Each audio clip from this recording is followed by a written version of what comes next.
예수님을 만나기 전에는 사람들에게 문제가 참 많습니다. 그래서 문제 많은 사람들일수록 예수님을 빨리 만나야 됩니다. 예수님은 문제 있는 사람을 만나 주시기 위하여 두로와 시돈 지방을 떠나서 대가볼레를 지나서 지금 갈릴리 호숫가에 오셨어요. 내 문제를 해결하시기 위하여 하늘 보좌를 비우시고 이 땅에 오셨습니다. 성경에 보면 가만히 있는데 문제가 해결된 사람은 없습니다. 문제는 많은데 해결할 생각을 안 합니다. 그 문제를 해결하기 위하여 예수님을 찾아야 되고 만나야 되는데 찾을 생각도 안 하고 만날 생각도 안 합니다. 물론 베데스다 연못가에 38년 된 병자 가만히 누워 있었습니다. 예수님이 찾아오셔서 물으시면서 고쳐주셨습니다. 그것은 특별한 케이스입니다. 그렇게 예수님이 다 아픈 사람 찾아다니면서 고쳐주실 것 같으면 뭐가 문제입니까? 우리가 사는 세상도 보십시오. 아픈 사람이 병원을 가야 의사를 만나서 의사가 처방을 해서 고쳐주지. 가만히 있는데 의사가 와서 우리 집에 와서 고쳐줍니까? 물론 대기업 회장쯤 되는 사람들은 책임지고 그 사람을 관리해주고 치료해주는 전문 의사가 있으니까 아프면 부르고 와서 고쳐주기도 합니다마는 보편적인 사람들은 병원을 찾아가고 의사를 찾아가야 육신의 고통, 불편한 것도 해결이 됩니다. 그렇다면 예수께서 이 땅에 오셔서 하시고자 하신 일들, 특별히 병든 자, 가난한 자, 약한 자, 고아와 가부, 나그네 된 자들, 그들을 위하여 섬기기 위해서 오셨다고 지금 마가복음은 설명을 합니다. 그 사람들이 자신의 고통스럽고 힘든 문제들을 어떻게 해야 해결받습니까? 오늘 말씀도 보면 32절 보시죠. 사람들이 귀먹고 말 더듬는 자를 데리고 예수께 나왔다. 이때 당시에 귀먹고 벙어리 된 사람이 한두 사람이었겠습니까? 그런데 이 본문에 등장한 이 사람만 고침을 받습니다. 집에 있는 사람이 아닙니다. 나 힘들다, 나 괴롭다, 소리치고 악쓰고 옆에 사람 괴롭히고 있는 사람이 아닙니다. 예수님 앞에 나온 사람입니다. 나왔다고 해서 다 고쳐줍니까? 아닙니다. 보십시오. 안수하여 주기를 간구했다? 기도했다는 겁니다. 예수님 앞에 나올 뿐만 아니라 기도했습니다. 그냥 막연하게 기도한 것이 아닙니다. 예수님, 제가 가까이 가고 싶습니다. 안수하려면 어떻게 해야 됩니까? 가까이 가야 되지 않습니까? 실질적으로 만나야 되지 않습니까? 자기 편할 대로 가만히 있으면서 문제만 해결해 주세요. 나 이 문제 해결받고 싶습니다. 그런 모습이 아니잖아요. 우리 여기서 한 가지 더 조심해야 될 게 있습니다. 기먹고 벙어리 됐다 그러면 거기가 다 귀신 들렸다라고 단정을 해버립니다. 근데 여기 그런 표현 없지 않습니까? 예수님도 귀신 들렸으니까 내가 귀신을 쫓아주겠다 이런 말씀 안 하십니다. 행여 우리도 우리 주변에 말 못하고 기머거리 된 사람에게 너 귀신 들려서 그래? 이렇게 말했다면 우리 회개해야 됩니다.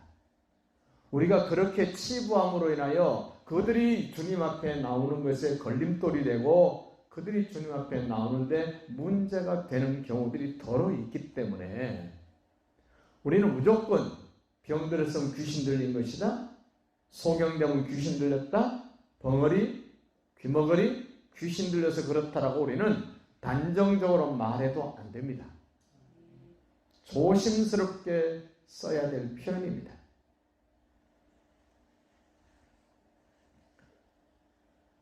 귀먹은 자, 말 더듬는 자, 예수님 앞에 데려와서 기도합니다. 안수하여 주시옵소서. 그러자 우리 지금 어떻게 합니까? 33절입니다. 예수께서 그 사람을 따로 데리고 무리를 떠나십니다. 왜 예수님이 그 자리에서 안 고쳐주실까요?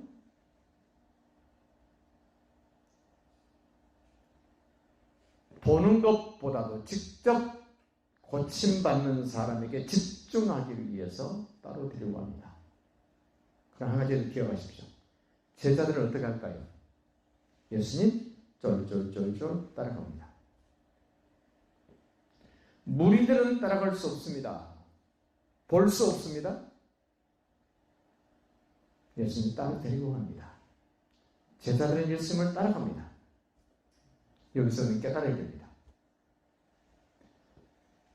병들고 약한 몸을 가지고 예수님 앞에 나온 사람을 예수님은 한 번도 그냥 돌려보낸 적이 없습니다. 그걸 누가 봤습니까? 제자들이 봤습니다. 예수님이 부활 승천하시고 떠나신 후에 제자들도 어떻게 해야 됩니까? 병들고 고통스럽고 연약하고 문제투성인 사람들이 제자들에게 와서 고쳐달라 하면 어떻게 합니까? 고쳐줘야 됩니다. 그것을 예수님이 보여주십니다. 이렇게 하면 됩니다. 이런 사람들 너희가 고쳐줘라. 철저하게 성경은 제자훈련입니다. 그래서 예수님은 따로 데리고 가서 고치시는데 어떻게 고치시는가 보십시오. 손가락을 그의 양 귀에 넣고 침을 뱉어 그의 혀에 손을 대시고 예수님 이렇게 안 하셔도 되는 분 아닙니까?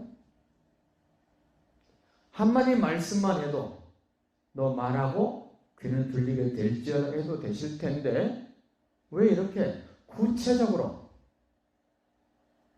행하시면서 고쳐주실까? 말씀만 해도 될 텐데 누구 보라는 겁니까? 지금? 제자들 보라는 겁니다. 오늘 우리 보고 보라는 겁니다. 너 함부로 하지 마. 대충 하지 마. 하늘과 땅의 모든 권세를 다 가지신 예수님임에도 불구하고 귀에다가 손을 넣으시고 침을 뱉어 손을 혀에 대시면서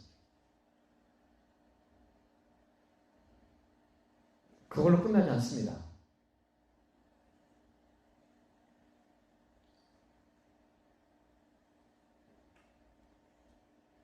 하늘을 우러러 탄식하시며 땅에서 사역하시지만 하나님을 향한 간절함이 있습니다. 예수님의 제자들도 그래야 됩니다. 우리도 그래야 됩니다. 내 힘으로 어떻게 해보려고 하는 것이 아닙니다. 그냥 예수님의 이름만 갖다 써먹는 것이 아닙니다.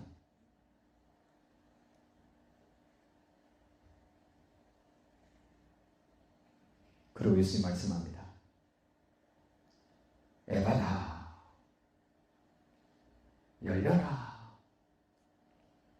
귀가 열리고 혀가 풀리도록 예수님이 명령합니다.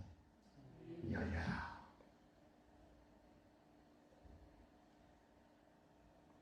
구체적으로 예수님이 손가락도 사용하시고 침도 사용하시고 문제된 귀, 문제된 혀 손으로 만지십니다. 손가락을 집어넣으십니다.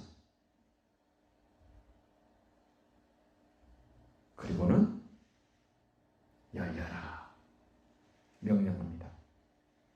말씀만 하셔도 될 텐데 왜 이렇게 하셨을까? 오늘 우리에게 깨달으라고. 제자들에게 깨달으라는 겁니다.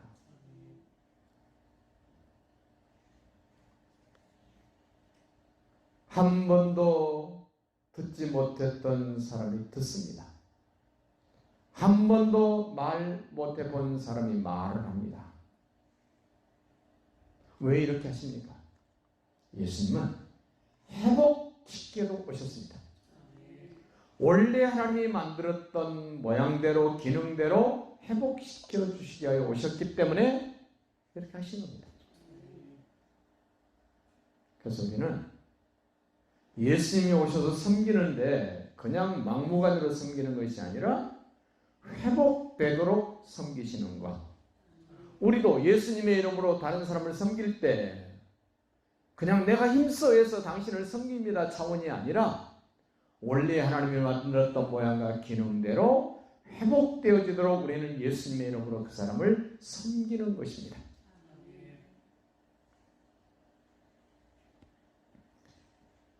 이 사람을 예수님께 데려왔던 사람들에게 혀가 풀리고 귀가 열려서 가서 말하고 들을 때 이 사람 데려온 사람들 보지는 못했지만 확신이 있을 거 아닙니까? 다른 사람에게 예수님이 고치셨어. 너 봤냐? 그러면 못 봤다 그래요. 그러나 예수님이 고쳤다라고는 확신할 수 있습니다. 안 봤지만. 왜? 자기가 데려온 사람은 말 못했고 듣지 못했습니다. 예수님이 데리고 들어가시더니 데리고 나와서는 말을 하고 듣습니다. 누가 한 겁니까 이거? 예수님이 하셨다고 말할 수밖에 없죠. 그럼 제자들은요? 이 사람을 데려온 사람보다 더 분명하고 확신 있게 예수님은 섬기시는데 회복되도록 섬기시는 분이다? 말할 수 있죠.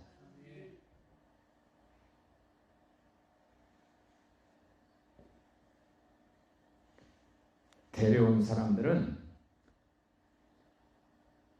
믿음에 대한 증거는 없지만 자기가 데려온 그 사람을 보면서 증거는 있어요. 그러나 제자들은 보고 듣고 증인될 수 있는 위치에 있습니다.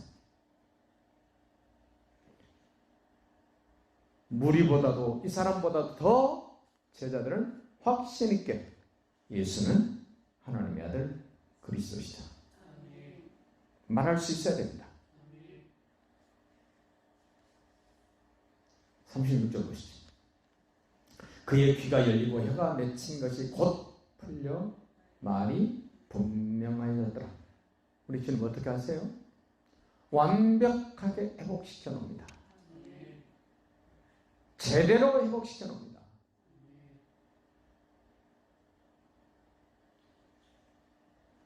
참 아쉽습니다. 이 사람이 여기서 주님을 향하여 주는 그리스도시고 살아계신 하나님의 아들입니다. 이렇게 고백했으면 얼마나 좋겠습니까? 병 고쳐졌다고 예수가 하나님의 아들 그리스도라고 믿어지는 것은 아니에요. 병 고쳐지는 것은 고쳐지는 거고 예수가 하나님의 아들 그리스도로 믿어지는 것은 또 다른 은혜입니다. 고쳐지지 않아도 하나님의 은혜로 믿어지는 사람도 있지 않습니까? 그러나 이런 자기의 신체적인 문제가 해결되어지고 예수가 그리스도로 믿어지는 고백이 되어진다면 더 좋겠죠.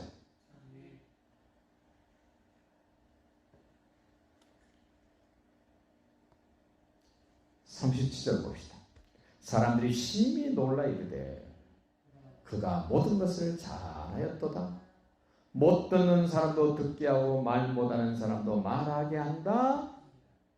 말은 합니다.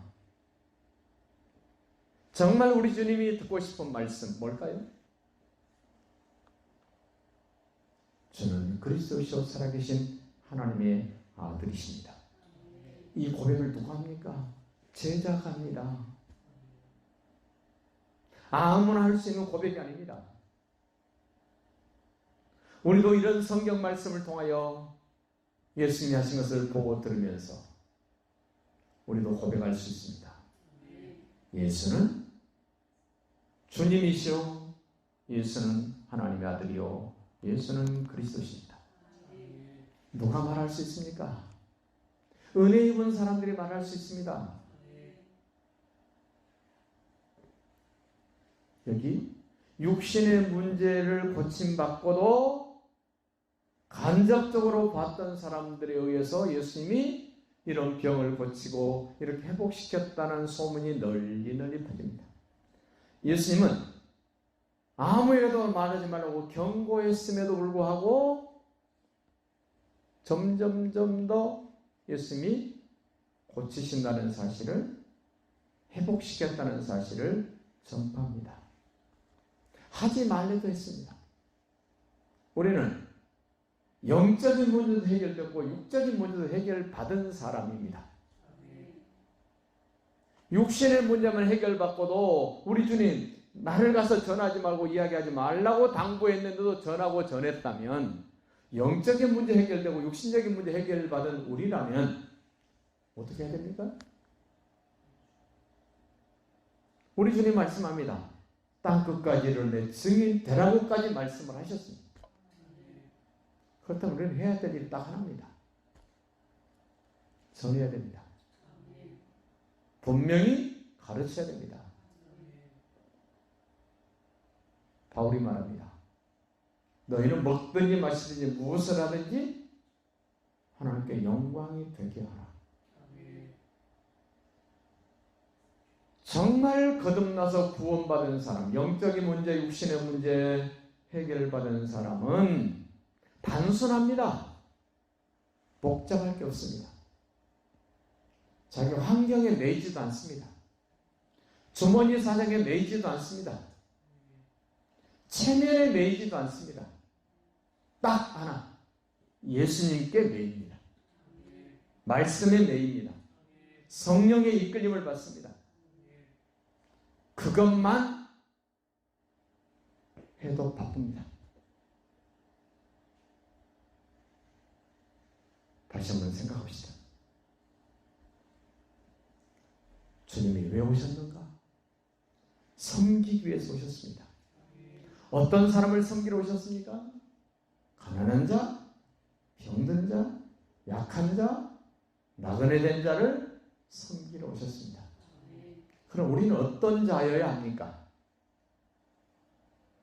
우리도 가난한 자, 약한 자, 나그네 같은 생각을 가지고 나그네 같은 삶을 살아야 된다는 겁니다.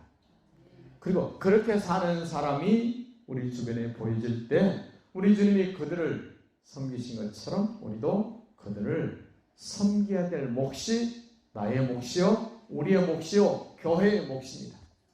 그 일을 감당할 수 있도록 영역을 구하고 체력을 구하고 재력을 구하고 지력을 구하고 하나님 주신 것으로 끝까지 섬기는 일에 힘쓸 수 있는 우리 모두가 될 수 있기를 예수님의 이름으로 축복합니다.